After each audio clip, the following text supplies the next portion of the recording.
Welcome back. In session 2, we discussed practical strategies for preventing and managing burnout, focusing on self-care, boundaries, time management, and spiritual renewal. Today, we're shifting our focus from practical strategies to building a supportive ministry culture. The goal is to create an environment where sustainability and mutual care are prioritized, ensuring that everyone in the ministry, from leaders to volunteers, can thrive. Let's begin by defining what a supportive ministry culture looks like. A ministry culture that truly supports its members is one that prioritizes well-being. The well-being of all members, including leaders, staff, and volunteers, is seen as essential to the ministry's mission. A supportive ministry culture fosters open communication. People feel safe expressing their struggles and asking for support without fear of judgment or repercussions.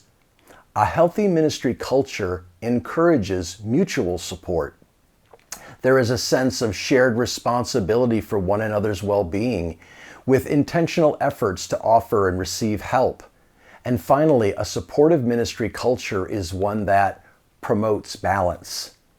The culture encourages balance between work and rest, ensuring that ministry duties don't overshadow personal and spiritual health.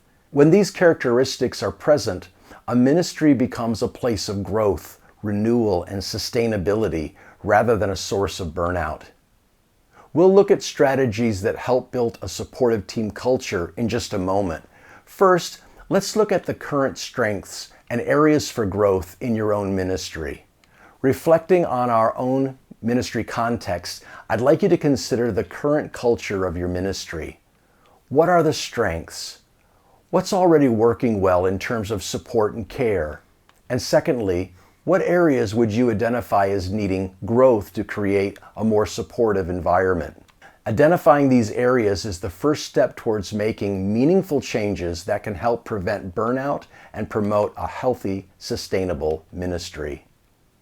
Creating a supportive culture requires intentional effort. Here are just a few strategies to help you foster mutual support within your ministry context. Practice regular check-ins. Establish routine check-ins where staff and volunteers can share how they're doing, both personally and professionally. These can be informal or structured meetings. Celebrate successes and milestones. Regularly acknowledge and celebrate the hard work and accomplishments of your team. Recognition can boost morale and foster a sense of community.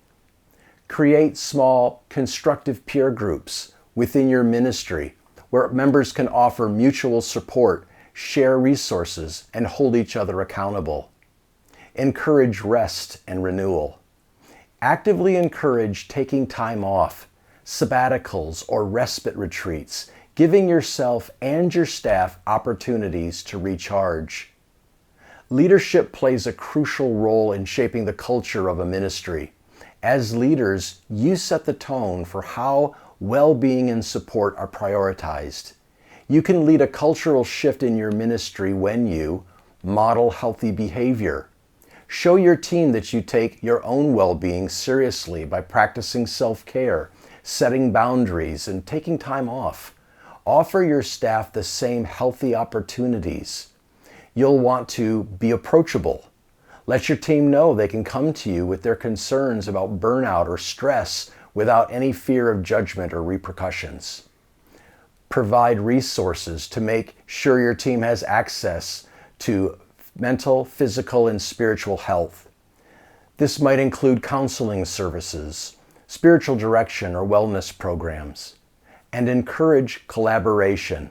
Foster a collaborative environment where responsibilities are shared and no one feels they must carry the burden alone. When leaders prioritize their own well-being and the well-being of their team, it affects morale and staff turnover, creating a culture where everyone feels supported and valued. You can help your team become more supportive by being transparent when discussing burnout.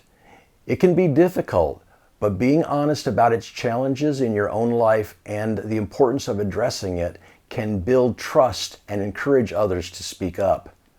When someone shares their struggles, listen actively, without judgment or interruption. Validate their feelings and offer support. Regularly communicate support. Remind your team that their well-being is a priority. Regularly check in and offer resources or support as needed.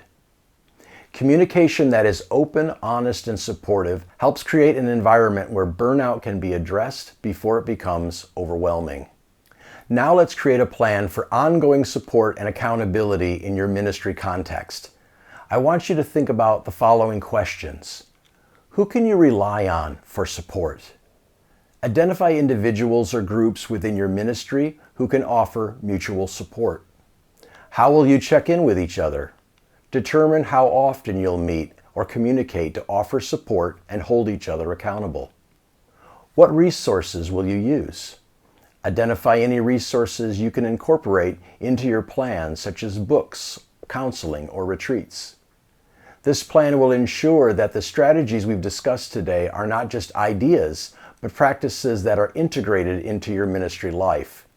Thinking beyond immediate needs, consider these strategies to sustain well-being over time. Make a commitment to continual learning. Stay informed about best practices for preventing burnout and promoting well-being. Attending workshops, reading books, and seeking out resources that can help. Adaptation. Be willing to adapt new strategies as your ministry grows and changes. What works today might need to be adjusted tomorrow.